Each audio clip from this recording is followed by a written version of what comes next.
Hi, everyone, and welcome to the new episode of the Butterfly Effect podcast. The topic for today is the motivation is fake. What I've noticed is that so many people, lots of my clients, friends, and just everyone telling me, like, I'm lacking motivation. I can't do things because I don't feel motivated to do that. So I would rather lay in bed and just wait for this motivation to come to me. Like it's some kind of spiritual energy that we can attract into our lives by just sitting and waiting for this to happen.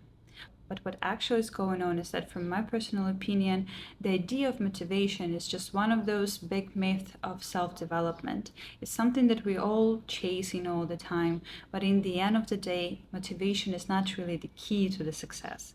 And what's the key? Well, we're going to discuss it today in this episode of the podcast. So stick till the end so you will understand what actually was hiding behind the idea of the motivation and what actually, if you will reach this thing, you will reach the success. You will perform your goals. You will get where you want to get. And it's not motivation.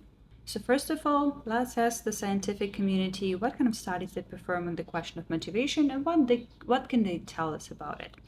The one study that I found is from 2020.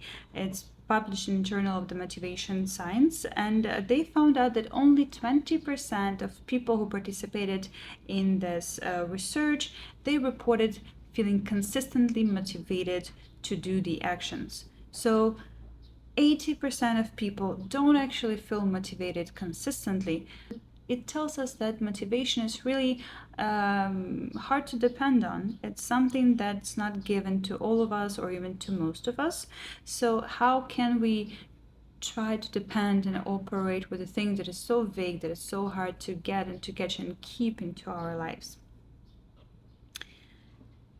Second research is something that you all probably done. The research was in 2018, and it says that 92% of all the New Year's resolutions failed.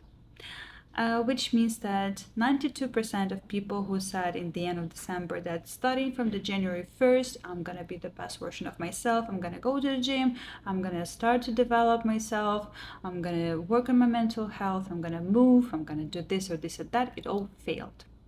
Why it failed? Because I believe in their head they had some kind of they had huge spike of motivation in the end of the year because they were so excited that the new year comes, new page turns. But in the end of the day, the lack of sustainable plan, and you're not going to go far only on the fuel of motivation. To really go far, we're going to discuss it really soon. So, how actual motivation works, how it works in our brain.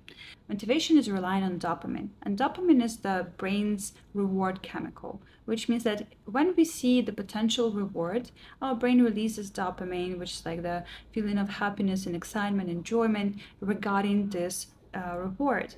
And that's what gives this sense of motivation. Like, I am motivated to keep running to receive that reward.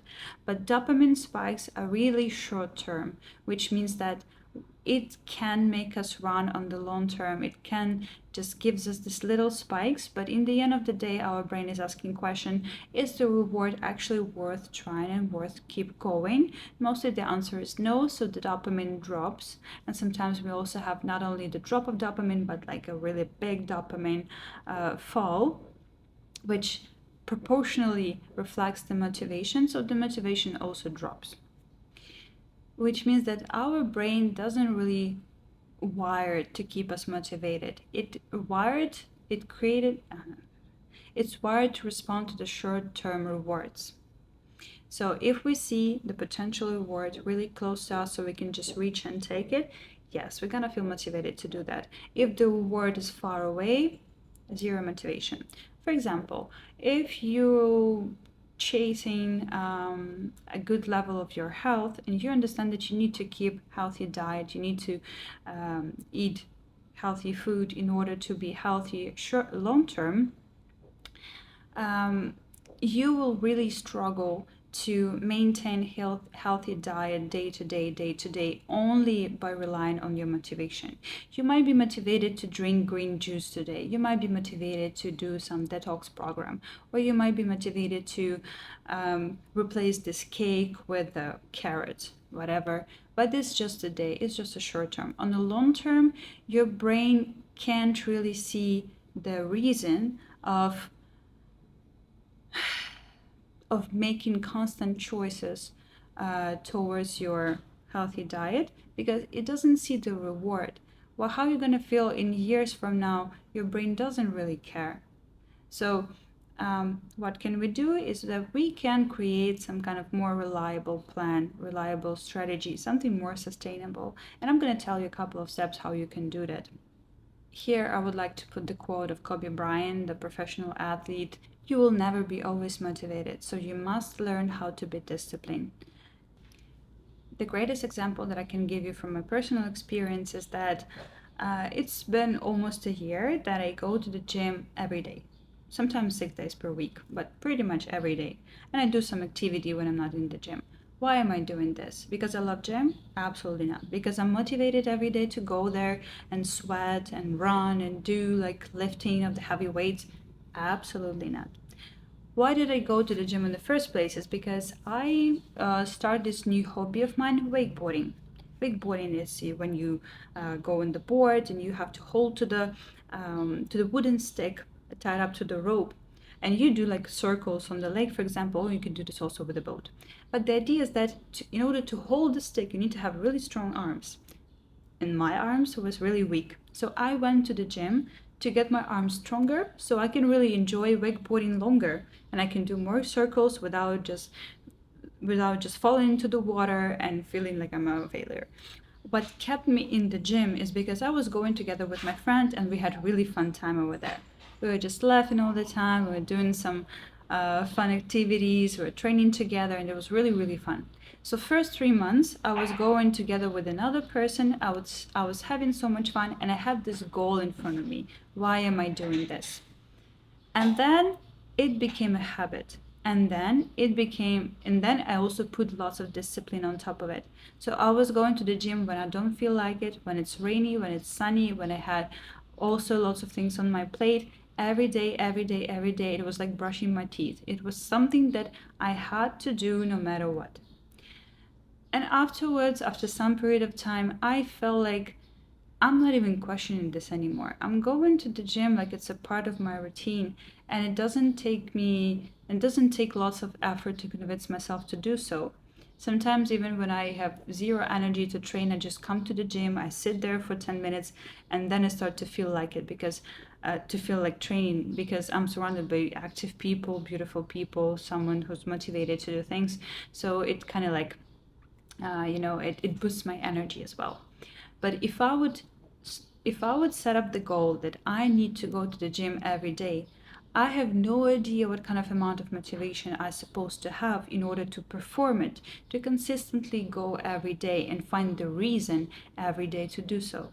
With discipline, you don't need a reason. With discipline, you don't need to convince yourself that you need it. You just set it up as a part of your routine, as something that you're not double thinking, not questioning, something that is there, and that's it. End of the question. Based on this, tip number 1: build a system, not only set up goals.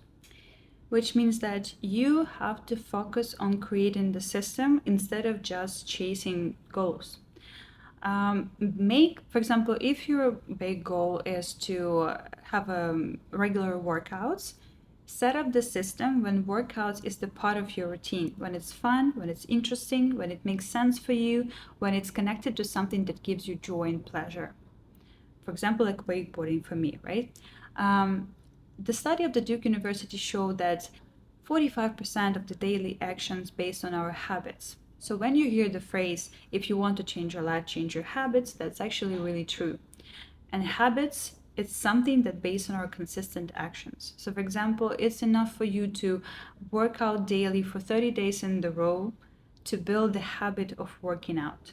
And then on top of this habit, you can already build your disciplined, consistent strategy plan that's going to be easier for you to execute. And it's not going to rely on, do you have motivation to do that or you don't? It doesn't really matter. Because again, we're here for a long run. We're here to achieve long-term goals, big goals, and you can achieve it only through discipline, only through sustainable, consistent actions that you're doing regularly. Tip number 2, start small and show up daily. This idea of showing up, it's the greatest thing that I've heard, because lots of people that I train with the gym who are professional athletes, they're saying, what I'm doing today is I'm showing up here, and that's already enough.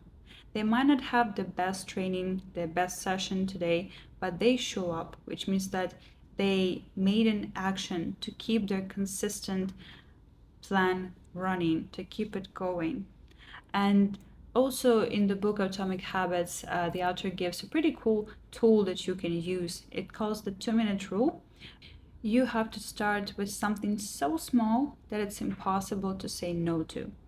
Like just coming to the place, just making a phone call, just making a booking or reservation. Something so small, but this first action is going to help you to break the ice, to break through these limitations that you have in your head, and already it's going to be easier to make the next step. And tip number 3 is the most important one. So the biggest issue with motivation is that, as I said in the very beginning, it's very goal-oriented idea. It's reward-oriented idea. What I'm offering you is to switch your focus from reward-oriented or goal-oriented to process-oriented actions.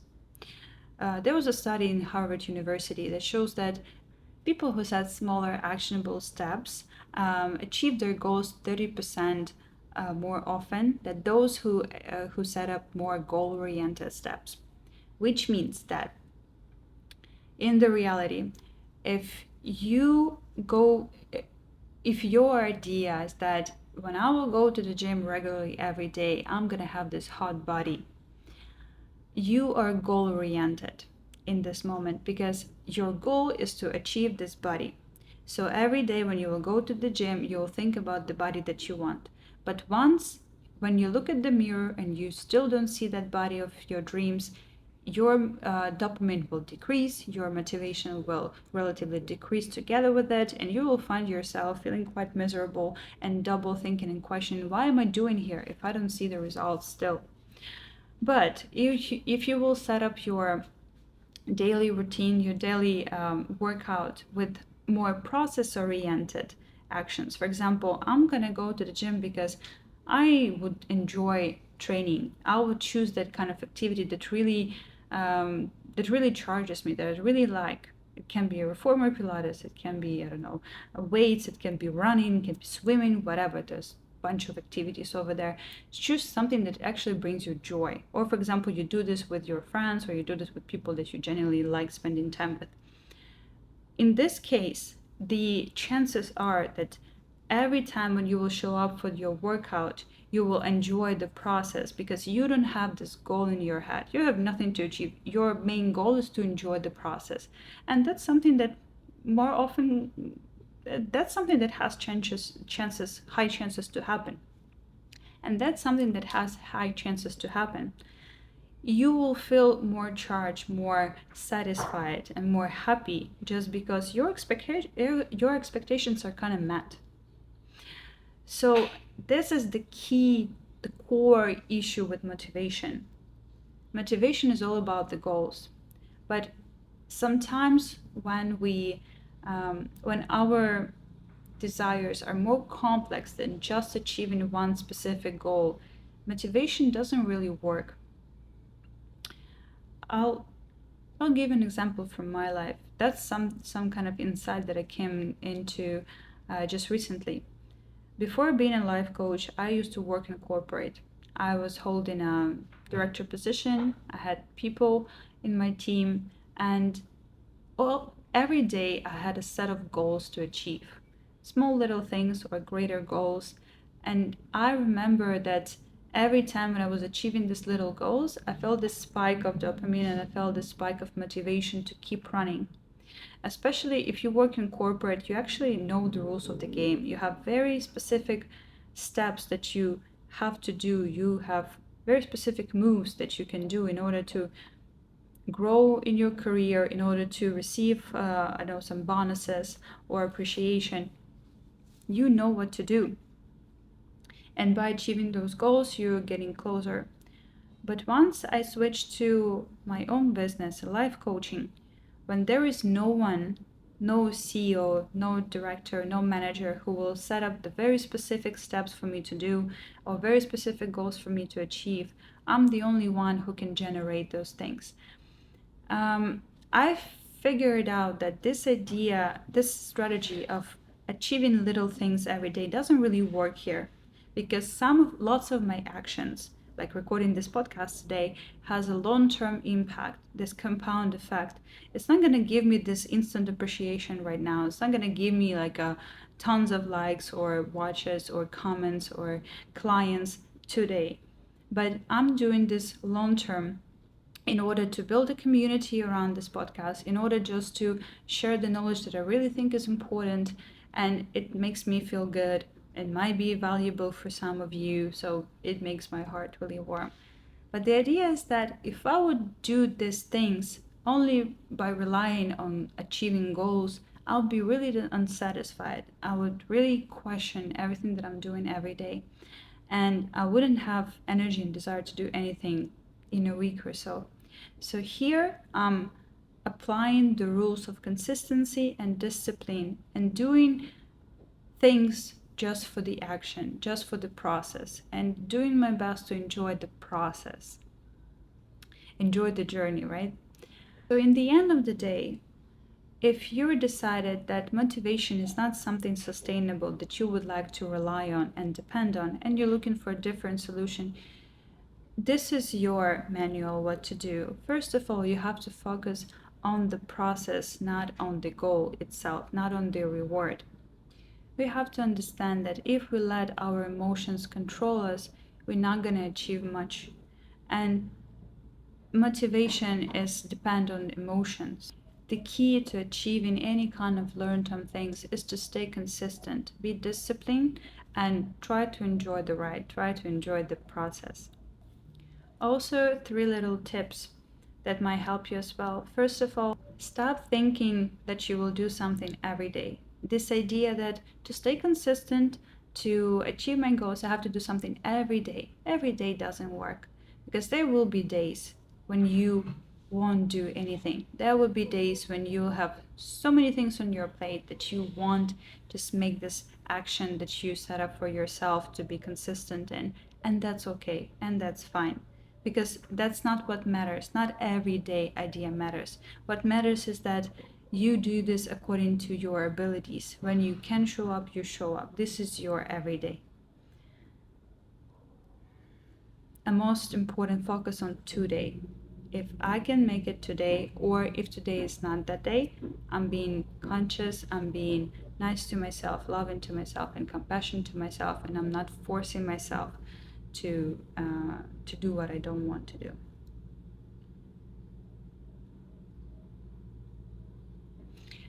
Little tip number 2 is predict negativity in order to be more prepared. We often really scared of thinking about the worst scenario possible, but that's something that really prepares our subconscious and our mental health, and actually lowers the level of stress that we're having. So it's okay to, for example, take a minute and think about, okay, so what's the worst thing can happen? If I'm not doing what I have to do, what's the worst thing can happen? The world is not going to explode, everyone will stay with me, everything is going to be fine. So can I just relax? Can I just lower this level of anxiety? And I will still do the action when I will feel like it more than right now, and that's okay. And little tip number 3, lower your expectations. Because in the end of the day, we're all just humans. We all have different emotions, feelings, and we go through different stages in our life. And the greatest skill that you can develop for yourself is to be compassionate to yourself, to notice changes of your mood, of the environment around you, of your needs, desires, wants, and behavior, so you can adjust your life plan, your strategy accordingly to what you're going through right now. And that's actually an action of self-love. So that's something that I really recommend for everyone to develop.